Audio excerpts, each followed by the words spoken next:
ಇದು ಹುಮ್ನಾಬಾದ್ ಸರ್ಕಾರಿ ಆಸ್ಪತ್ರೆಯ ಇಂದಿನ ಭೀಕರ ನೈಜ ಚಿತ್ರಣ. ಇಂದು ಮಧ್ಯಾಹ್ನ ಜೀವ ಕೈಯಲ್ಲಿ ಹಿಡಿದು ರೋಗಿಗಳು ಆಸ್ಪತ್ರೆಯ ಕಾರಿಡಾರ್ನಲ್ಲಿ ಮಲಗಿ ಕುಳಿತು ನರಳಾಡುತ್ತಿದ್ದಾರೆ. ಸಮಯ ಸರಿಯಾಗಿ ಮಧ್ಯಾಹ್ನ 3 ಗಂಟೆಯಾದರೂ ಚಿಕಿತ್ಸೆ ನೀಡಬೇಕಾದ ವೈದ್ಯರು ಮಾತ್ರ ನಾಪತ್ತೆಯಾಗಿದ್ದಾರೆ.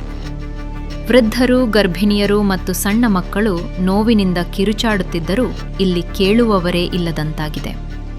ಜನರ ತೆರಿಗೆ ಹಣದಲ್ಲಿ ಪ್ರತಿ ತಿಂಗಳು ದಪ್ಪ ಸಂಬಳ ಪಡೆಯುವ ಈ ವೈದ್ಯರಿಗೆ ಬಡವರ ಜೀವ ಎಂದರೆ ಅಷ್ಟೊಂದು ಕೀಳೆ? ಸಮಯಕ್ಕೆ ಸರಿಯಾಗಿ ಬಂದು ಕರ್ತವ್ಯ ನಿರ್ವಹಿಸಲು ಇವರಿಗೆ ಬರುವ ರೋಗವೇನು?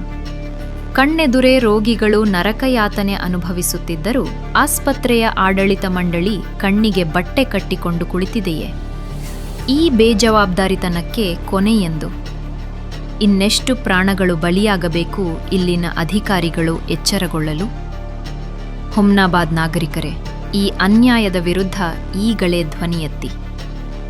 ಸಂಬಂಧಪಟ್ಟ ಮೇಲಧಿಕಾರಿಗಳು ತಕ್ಷಣವೇ ಈ ಬೇಜವಾಬ್ದಾರಿ ವೈದ್ಯರ ವಿರುದ್ಧ ಕಠಿಣ ಕಾನೂನು ಕ್ರಮ ಕೈಗೊಳ್ಳಲೇಬೇಕು.